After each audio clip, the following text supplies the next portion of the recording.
performing in the battle. So for Hailey S1 is dealing attack and defend on mixture damage and inflict defend down. But after Ascension, you also inflict Molten Hot. So Molten Hot is whenever who got inflicted by this debuff, their equipment set effect will expire. Then for non-player units such as PvE content, then this effect become attack reduce 20% and defend reduce 20%. So this thing should be stackable with defend down and attack down. So it will be a total of 80% defend down and 60% of attack down. Okay, so then Hailey is immune to this effect. So which means if enemy also have Hailey, you cannot disable enemy's Hailey effect equipment set. Then also the Ascension is defend, crit damage and HP percentage. Then for S2, attack all enemy, damage is 60% of Hailey's defense, and it deals extra damage of 8% of the target's max HP up to 100% of Hailey defense. After that, Hailey will recover HP based on 50% of the damage deal. Then for S3, attack all enemy, deals 30% of Hailey's attack and 70% of Hailey's defense. Then inflict Molten Hot and Sear. So Molten Hot is the disable equipment one. And then you grant Smelting Mastery to the ally without Smelting Mastery, and it will prioritize on the highest attack ally first. So which means it only applies Smelting Mastery to one ally every time you cast S3. So in the end, if you cast S3 4 times, so your whole team, the other 4 teammates will get Smelting Mastery, because this Smelting Mastery, there is no turn limit, which means after you apply, it will always be there. Even though after Hailey die, it will still be there. Then Hailey also have a passive, which is every attack from Hailey is guaranteed a crit. So Hailey doesn't need to build with crit rate. You only need to focus Hailey on crit damage.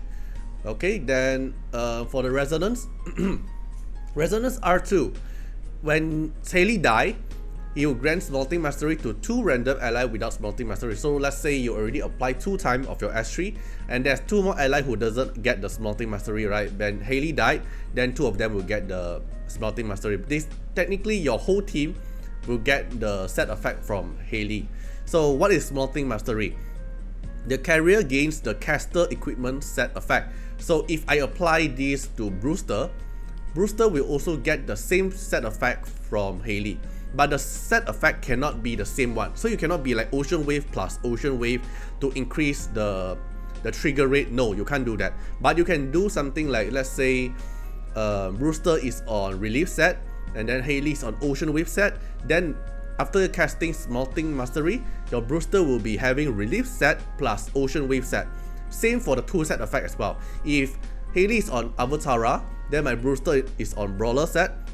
Then my Brewster will also have Brawler plus Avatara, something like this. So your ally who get this Smelting Mastery will have 2 set effect, which is very good in PvP situation and PvE.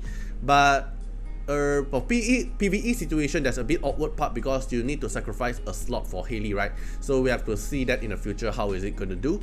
And then for R4, when you crit, 20% chance of dispelling 1 buff from the target. Technically, you always crit because of the S3 passive. So every time you damage, you have a 20% chance of dispelling 1 buff from the target. So this is very good in PvP. Technically, she have a dispel in her kit. S3 is a dispel, S2 is a dispel, because you can crit, right? Then for R6 is whenever Hailey get a hit, then the attacker who attack Hailey will get Molten Hot. Then they will disable their equipment set. So this is Hailey's basic skill ability. And then for the Definite is Hailey's damage taken reduced by 40% from the start of a round until her first action, which means after she takes a turn, then there's no longer this Hailey damage taken reduced. So it's very good for tanky team that you want to avoid to get 1 shot. So this is a good Definite for her if you avoiding 1 shot. Okay, so let's take a look at the battle. So I'm using Lucas and Hailey for example. So Lucas is on Astro set and Avatar. So I'm using Lucas and Hailey for example. So Lucas is on Astro set and Avatara, and Hailey is on Ocean Wave and Shield set.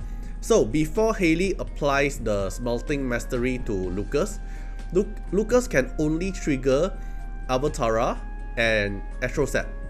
But after I apply the S3 buff to Lucas, then Lucas will also have chance to proc Ocean Wave, and we have the shield effect to reduce damage taken. So it's also possible to trigger Astro and Ocean Wave at the same time if you are lucky enough, because 35% chance to trigger Ocean Wave and 25% chance to trigger extra turn. So I already did the testing. You can trigger this both at the same time, or maybe you trigger Ocean Wave first, then trigger Astro set, then trigger Ocean Wave, also possible. Okay, so let's take a look.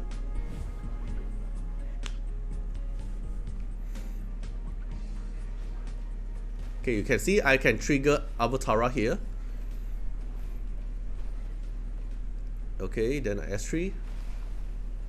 I have the Smelting Mastery now.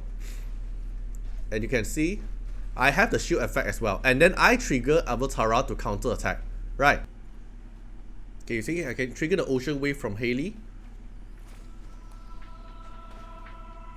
I trigger the Ocean Wave from Hailey. I trigger Avatara from myself.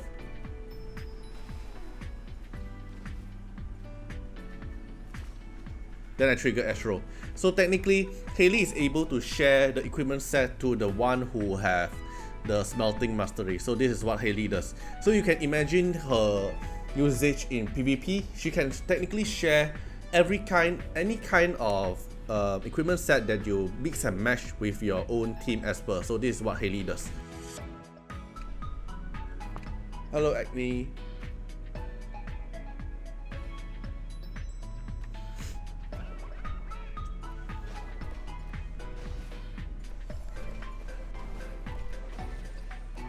Okay, so I apply this on JJ. When I attack, I also heal JJ as well.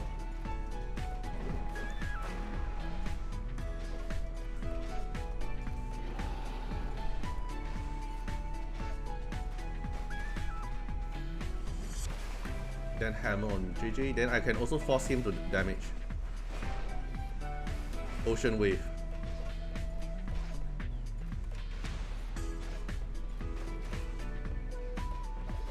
Oh, I did proc just now.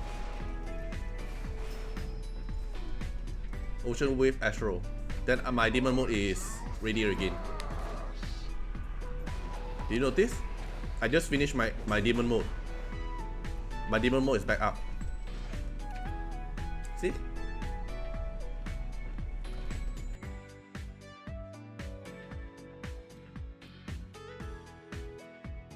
So hope you guys understand Hailey's kit now, and hope you guys enjoy the video, and see you guys in the next video. Bye bye.